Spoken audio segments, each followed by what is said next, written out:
Nous sommes très heureux de vous retrouver sur Medi 1 TV Afrique. Soyez les bienvenus dans le Talk Afrique. Selon la politique nationale de la jeunesse, la population ivoirienne connaît un accroissement soutenu avec une forte proportion de jeunes, soit 77,7% de la population qui a moins de 35 ans. La jeunesse d'aujourd'hui, avec son importance démographique croissante, se doit d'être mieux préparée, plus aguerrie, mieux formée pour être à la hauteur des défis sans cesse renouvelés. L'année 2023 est dédiée à la jeunesse de Côte d'Ivoire. Nous verrons les enjeux et les implications et pour en discuter, deux invités en plateau. Koulibaly Doyeri est avec nous. Bienvenue sur le plateau de Medi 1. Merci Thomas, c'est toujours un plaisir renouvelé pour moi de me retrouver sur votre plateau. Excellente et sainte année à vous. Merci. Rappelons que vous êtes leader de jeunesse dans la région du Poro. Avec nous sur ce plateau également, Dr Youssouf Diomandé. C'est un plaisir de vous retrouver en cette nouvelle année. Effectivement, un plaisir renouvelé. Déjà, je vous souhaite très bonne année en santé. Merci. Alors, vous êtes le président du réseau des médecins volontaires de Côte d'Ivoire. L'année 2022 s'est écoulée, nous sommes en 2023. On s'imagine qu'il y a eu quand même de très belles choses en 2022 avec le réseau des médecins volontaires. Bien sûr, il y a eu des très belles choses parce que quand nous avons fait le bilan d'ailleurs, nous avons vu que nous avons réalisé beaucoup d'activités, il y avait beaucoup d'enjeux et nous avons quand même relevé beaucoup de défis. Et l'année 2023 promet de belles choses. D'accord, et nous allons consacrer donc cette émission à la jeunesse puisque l'année 2023 en Côte d'Ivoire est dédiée à la jeunesse. L'une des questions que je voudrais vous poser, vous êtes leader de jeunesse dans la région du Poro. Comment se portent les jeunes dans cette région du Poro? À merveille. Une jeunesse pleine d'espoir, qui se lève le matin, qui va, comme on le dit dans le jargon ivoirien, grouiller, et le soir rentre avec les mains pleines. C'est-à-dire qu'il va au boulot, qui va donc s'occuper. Et qui est vraiment toujours à la recherche de son pain quotidien, en espérant l'annonce spéciale que nous avons eue, l'annonce du président de la République. En tout cas, la jeunesse est prête dans le pays rural à aller au charbon, comme toujours il a été, pour le mieux-être des populations de la Côte d'Ivoire. Là-bas, quelles sont les activités en général des jeunes? C'est l'agriculture? Oui, les activités en général des jeunes dans le pays profond, comme on le dit bien, c'est l'agriculture, le commerce. Bon, il y a aussi les activités comme l'élevage et choses, même les manœuvres qu'ils font. Il y a des ouvriers, je veux dire les maçons, les électriciens. Tous les secteurs sont représentés à l'intérieur et je t'ai dit que la jeunesse du pays rural n'a rien à envier aujourd'hui à la jeunesse urbaine, je vais dire, dans les capitales. D'accord, on aura l'occasion d'en savoir davantage, certainement. Alors parlons de l'organisation des jeunes de façon générale. Une annonce a été faite par le chef de l'État de dédier cette année 2023 à la jeunesse. Mais si une jeunesse n'est pas suffisamment encadrée, organisée, c'est pas évident que cette opportunité soit suffisamment saisie. Comment les jeunes, de façon générale, sont organisés en Côte d'Ivoire? Alors, merci beaucoup, M. Ouma. Déjà, bien avant de répondre à la question, je profite de cette émission pour souhaiter une très bonne année au président de la République, son Excellence, M. Alassane Ouattara, et lui dire merci pour une telle annonce justement qui montre combien de fois la jeunesse est une priorité pour l'État de Côte d'Ivoire, pour le gouvernement ivoirien. Effectivement, quand on prend un peu les jeunes en Côte d'Ivoire, ils sont organisés dans différents secteurs.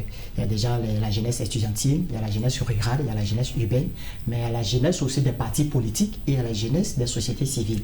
Dans la société civile, nous verrons des jeunes qui sont organisés dans le quartier, les organisations de jeunesse de quartier. Après, toutes ces organisations vont se rassembler ce que nous appelons les fédérations. Donc, il y a les jeunes entrepreneurs, il y a plusieurs organisations comme ça qui existent sur le plan national, qui sont organisées d'abord dans les quartiers, en rural, dans les partis politiques. Et ensuite, les jeunes s'organisent maintenant en fédération.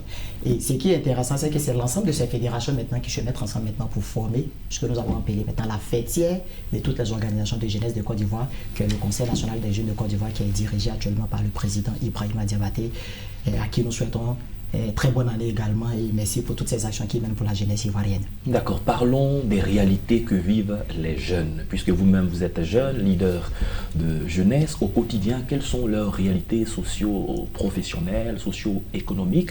Il y a la question de l'extrémisme violent, il y a la question de l'immigration clandestine, il y a la question de l'emploi. Parlons de quelques éléments. Oh, je commence par la question de l'emploi. Il faut reconnaître qu'en Côte d'Ivoire, la formation ou le système éducatif est en déphasage avec les réalités de l'employabilité en Côte d'Ivoire. En Côte d'Ivoire, les jeunes sont formés à aller à la fonction publique. Qui ne peut pas prendre tout le monde. Donc il faut réorienter la formation. Une formation qui sera réorientée sur l'auto-entrepreneuriat. Excusez-moi de vous interrompre. L'année dernière également, le chef de l'État, le gouvernement a annoncé une sorte d'augmentation aux fonctionnaires. Est-ce que ces petites augmentations ne vont pas pousser encore plus de personnes à s'orienter vers la fonction publique qui ne peut pas recevoir tout le monde? Et ça crée même de la frustration. Les augmentations ne se font que dans le domaine de la fonction publique, mais il y a des jeunes qui sont dans le privé. Qu'est-ce qu'on en fait? Bon, c'est vrai que le SMIC est passé de... Alors que le SMIC est passé, mais la réalité est tout autre. Donc il faut que l'État travaille à prendre tout le monde en compte dans les prises de décisions générales et non s'orienter qu'à la fonction publique. D'accord, donc vous parliez tout à l'heure de déphasage, inadéquation entre l'emploi et puis la formation. Oui, l'inadéquation entre l'emploi et puis la formation. Vous voyez, on parle de 3000 docteurs chômeurs qui se plaignent. On était au départ à 2000. 2000, mais qui sont passés à 3000. Et chaque année, ça va des gens monter. qui finissent, on les forme à l'université, on leur dit, dès que vous finissez, vous allez être recruté à l'université ou bien être ça et là. Ils finissent, il n'y a pas de place. Donc, je disais tantôt, il faut réorienter la formation à l'auto-entrepreneuriat. De telle sorte que si la personne finit sa formation, qu'elle-même crée son entreprise et elle-même être source pour pouvoir employer d'autres jeunes qui sont en quête d'emploi. Ça, c'est d'un. Maintenant, vous avez parlé de l'extrémisme et peut-être même, on va même dire la montée du terrorisme et autres. Mais en Côte d'Ivoire, on a la chance. On a la chance de telle sorte que aujourd'hui, depuis Houphouët-Boigny, nous, on va dire 99% de la jeunesse d'aujourd'hui, surtout en pays rural et en milieu urbain, on connaît Houphouët par les infrastructures ou ses réalisations. Physiquement, ils sont rares ceux qui le connaissent. Mais d'Houphouët à Alassane Ouattara, on a eu l'impression qu'il y a eu un vide. Et c'est quand Alassane Ouattara est venu au pouvoir que les travaux ont repris. Donc il y a encore une autre lueur d'espoir qui s'est installée en la jeunesse. C'est ce qui fait que l'extrémisme et autres, ça ne peut pas se développer en Côte d'Ivoire.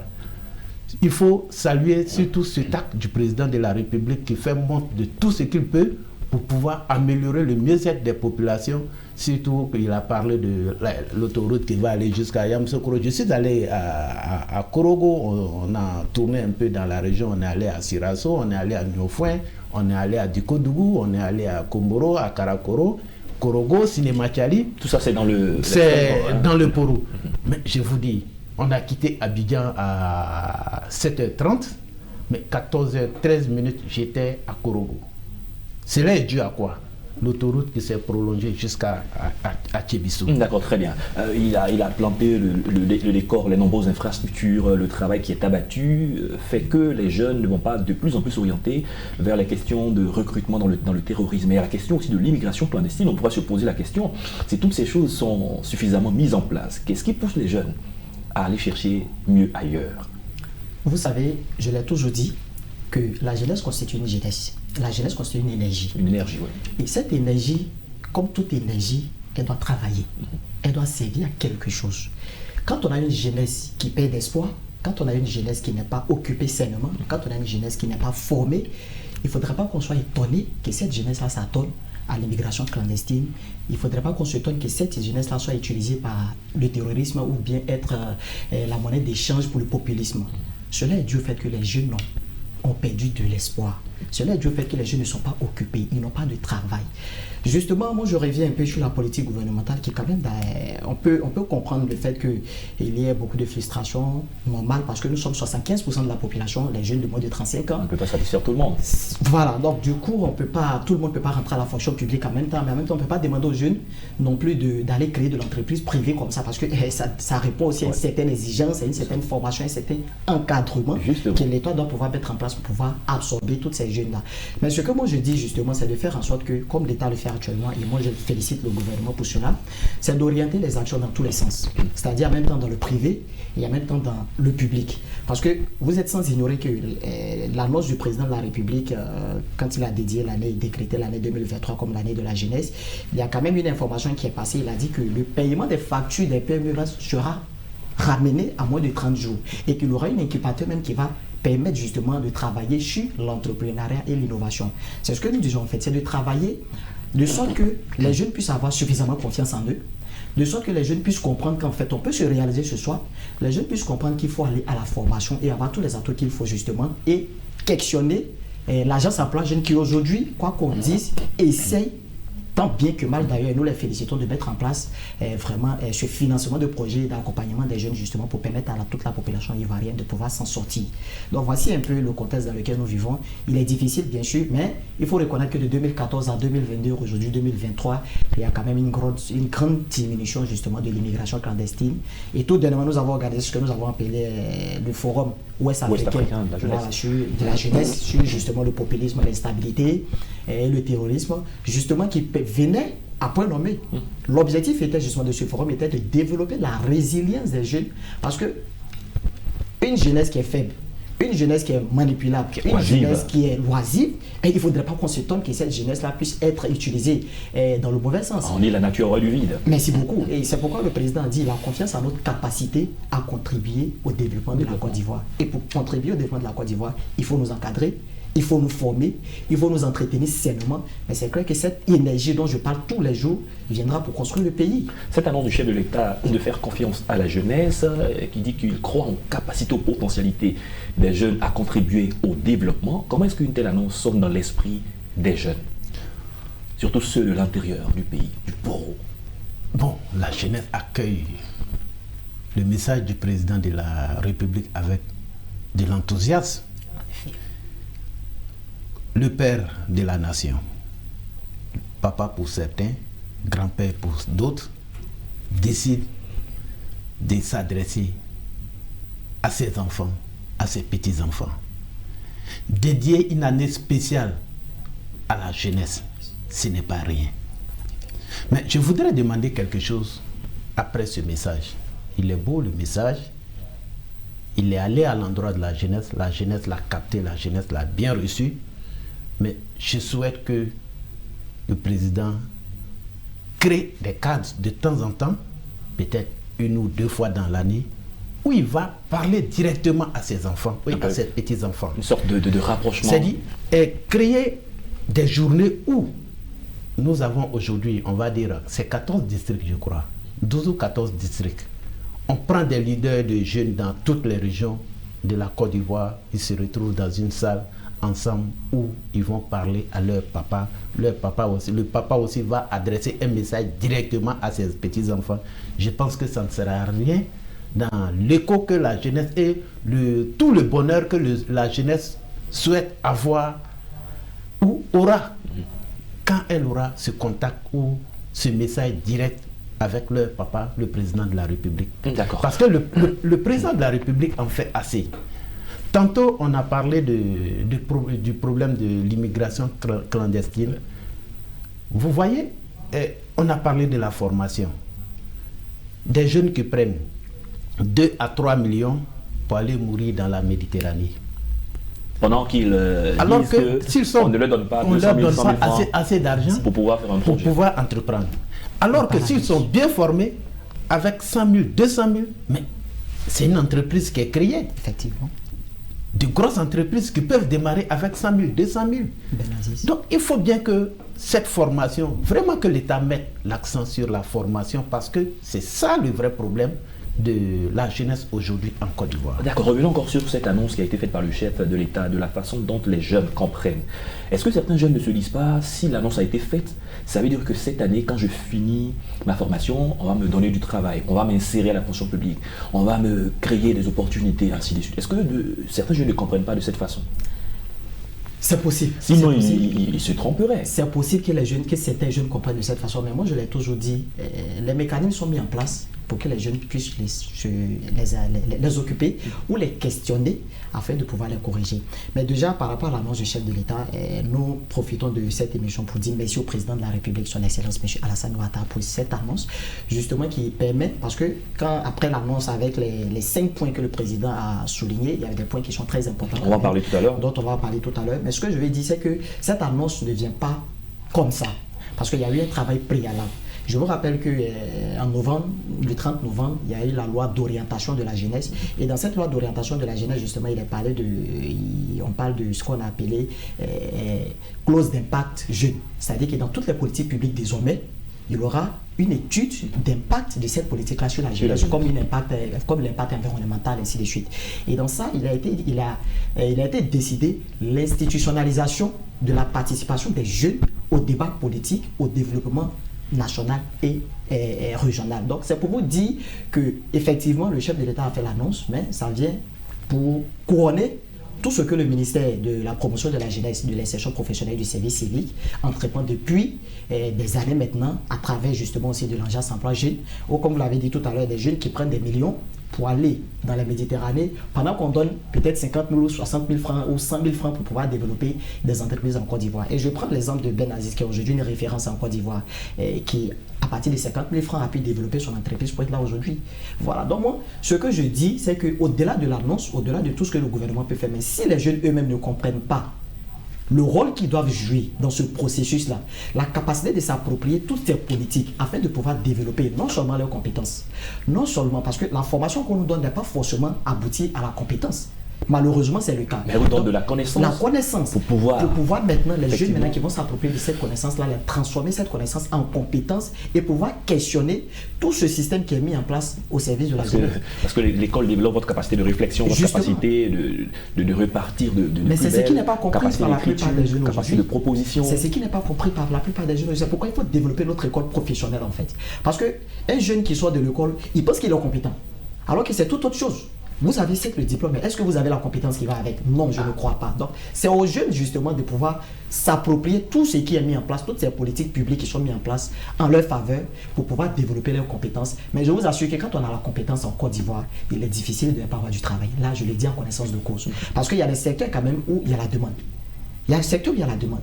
Aujourd'hui, des entreprises nous demandent d'avoir 5 ans d'expérience. Et c'est là que moi, j'appelle maintenant au pouvoir public. Parce qu'un jeune qui sort de l'école, où est-ce qu'il peut avoir les 5 ans d'expérience s'il n'y a pas des incubateurs qui permettent à ces jeunes-là de pouvoir s'insérer, avoir l'expérience requise pour pouvoir occuper les postes de responsabilité. Donc c'est là que le pouvoir peut agir, mais les jeunes ont une grosse part de responsabilité et les jeunes se réveillent, je peux vous l'assurer, à travers le Conseil national des jeunes de Côte d'Ivoire, il y a beaucoup d'efforts qui sont faits. D'accord, parlons de l'école de la seconde chance. Au nombre des points qui ont été cités par le chef de l'État en termes d'implication, il faut que toutes les personnes qui sont sorties très vite de l'école, pour plusieurs raisons, ces personnes-là retournent pour être formées. Comment vous voyez cette initiative? C'est une initiative qui son impact, qui arrange beaucoup, surtout la jeunesse en pays rural. Faute de moyens, il y en a qui ont abandonné l'école par faute de moyens très tôt, alors que c'était vraiment des cerveaux. Ils allaient pouvoir apporter un plus à l'économie nationale sur d'autres plans, mais ils sont obligés de faire un retour à la terre, là où ils ne se débrouillent d'ailleurs pas mal. Mais c'est vraiment une très belle initiative. Je pense, c'est ce que je dis, un leader ou un président de la République, il doit écouter sa population, il doit écouter sa base. Et là, il y a un besoin. Je pense que le président Alassane écoute sa base. Le besoin, il est là. Il faut créer cette école de seconde chance, donner la chance encore à d'autres jeunes. Je voulais revenir sur un point. Le ministère de l'Emploi et de la Jeunesse et de la promotion de l'emploi jeune a essayé ces dernières années consécutives à faire au moins un rattrapage à travers des formations. On a appelé ça souvent, j'ai oublié les noms techniques des formations, mais ils ont formé des jeunes dans le domaine de l'agriculture, dans le domaine de l'élevage et autres. Il y a même des formations qui ont fini il n'y a pas longtemps. Mais tout cela, généralement, quand ils finissent, on leur donne des petits moyens pour pouvoir créer des fermes. Si on formalise ça et qu'on crée des centres ou des écoles de seconde chance, et le président l'a dit dans son discours, il va réhabiliter et construire des centres de formation professionnelle. On l'a dit, d'entrée de jeu où tantôt, la formation est inadéquation avec l'employabilité. Ça va résoudre cette question. Ça va résoudre progressivement. Il faut remarquer, pour ceux qui ont fait l'école normale, et puis ceux qui sont sortis à partir de 3e, qui sont allés dans les lycées professionnels, quand vous arrivez sur le terrain de l'emploi, celui qui est sorti du lycée professionnel est plus facile à employer que celui qui est sorti du système académique normal. Tu sais pourquoi? À partir de la seconde déjà, il a commencé à toucher du doigt ce qu'il va faire comme métier dans l'avenir. Mais le système normal, jusqu'à après la maîtrise, tu ne sais même pas ce que tu deviens. Donc du coup, quand vous vous retrouvez sur le terrain, il y a un déphasage. On a besoin de celui qui sait faire quelque chose maintenant, pas des théoriciens. Pas des théoriciens. D'accord, très bien. Parlons aussi de la construction d'infrastructures sportives, le financement direct des projets. Le président en a parlé. Ouais. Effectivement, le président en a parlé, mais déjà, je viens sur l'école de la seconde chance. Justement, la vision du président de la République, je crois, c'est de ne pas laisser quelqu'un en dehors de cette Côte d'Ivoire solidaire que le président est en train de mettre en place. Et que personne ne dise, on ne m'a pas aidé, on n'a rien fait pour moi. Tout le monde est pris en compte. Tout le monde est pris en compte dans la politique du président de la République. Il va de la volonté maintenant de chacun. C'est pourquoi d'ailleurs ceux qui sont sortis de l'école, l'État leur tend la main pour dire le fait d'avoir sorti de l'école très tôt n'est pas une fatalité. Vous avez encore la possibilité de revenir dans le cursus afin d'être bien formé. Et on vous met là où vous pensez être compétent. Exactement. Où vous sentez. Il y a, comme on le dit, il n'est jamais trop tard de bien faire. On peut sortir de l'école. Il y a des personnes qui sont sorties de l'école, qui sont revenues et qui sont devenues plus compétentes que ceux-mêmes qui ont fait le cursus normal. Donc, l'État tend la main justement à toute la jeunesse ivoirienne pour dire on ne veut laisser personne derrière ce développement que nous sommes en train de mettre en place. Donc, nous saluons cette décision et, comme je l'ai dit, à la jeunesse de saisir cette opportunité pour pouvoir prendre tout ce qui leur revient de droit. C'est ce que je voulais dire sur ce point-là. Et par rapport aux infrastructures sportives, les financements. Effectivement, quand on prend les infrastructures sportives, vous êtes sans ignorer que la CAN 2024 sera organisée en Côte d'Ivoire et c'est encore la jeunesse qui sera au devant des choses. Donc, construire les infrastructures sportives, premièrement, permet d'occuper la jeunesse sainement. Parce que je l'ai dit, l'occupation de la jeunesse, c'est une question très importante. Vous avez dit quelque chose qui est très important, c'est-à-dire que la nature aura du vide.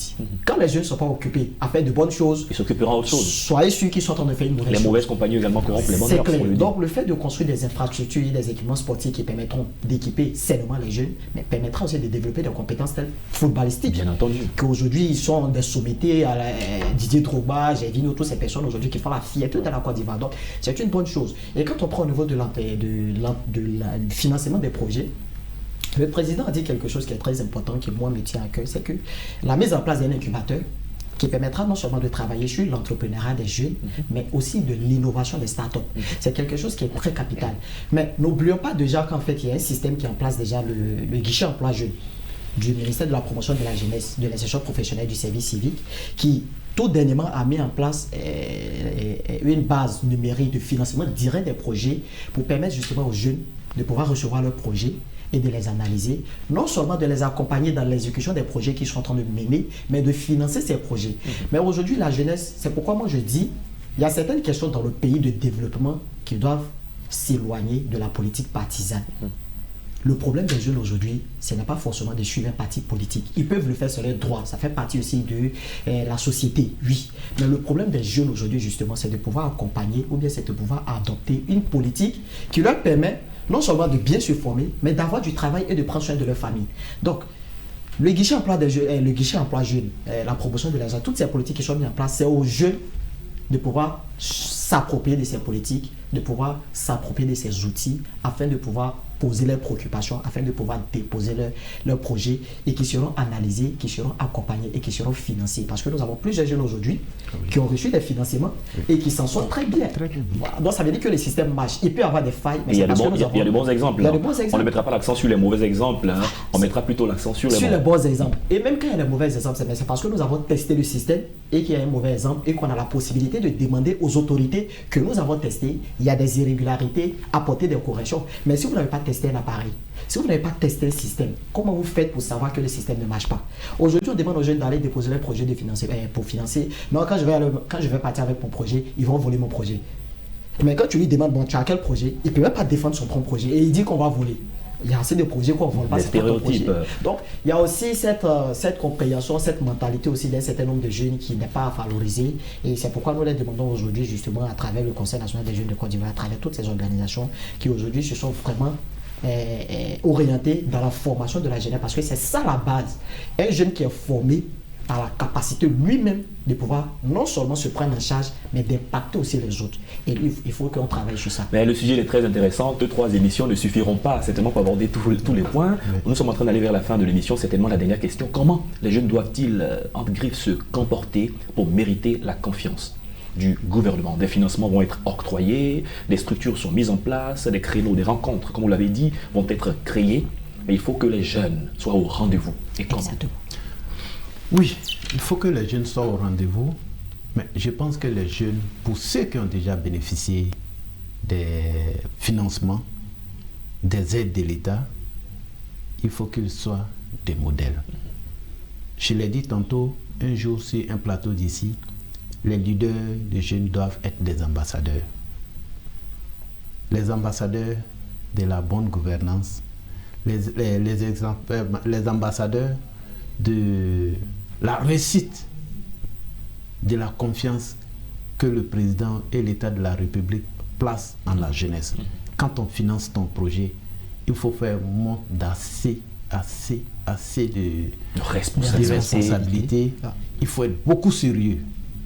Réussir le projet, parce que c'est au résultat de ton projet que ceux qui sont derrière toi, à côté de toi, doivent pouvoir profiter. Et toi-même, ton résultat positif que tu as produit dans un premier essai pourra être source pour qu'on te donne encore plus de moyens pour que tu puisses encore grandir ou améliorer ton activité. D'accord. Coulibaly Doyore, nous sommes à la fin de cette émission. Je vous l'ai dit, 2-3 émissions ne suffiront pas pour en parler. Nous allons les résumer à cela. Nous avons eu du plaisir à échanger avec vous. Vous êtes leader de jeunesse dans la région du Poro. Merci d'être passé sur notre plateau. En tout cas, c'est toujours un plaisir renouvelé. Merci à toi, merci à Medi 1 pour toujours la chance que vous nous donnez de venir nous exprimer, donner nos opinions et notre manière de voir par rapport à la politique locale, nationale et même internationale. En tout cas, merci encore à vous. Et excellente année à vous, à toute l'équipe de Medi 1 et particulièrement, comme M. Diomandé l'a dit tantôt, au président de la République, notre papa, et à l'ensemble du gouvernement de la Côte d'Ivoire. Excellente merci Coulibaly Doyore. Docteur Diomandé Youssouf, merci également d'être venu. Vous êtes président du réseau des médecins volontaires de Côte d'Ivoire. Il a tellement parlé que vous n'aurez plus l'occasion de dire un mot. Merci d'être venu. C'est la fin de cette émission. Bonne suite de nos programmes sur Medi 1 TV Afrique.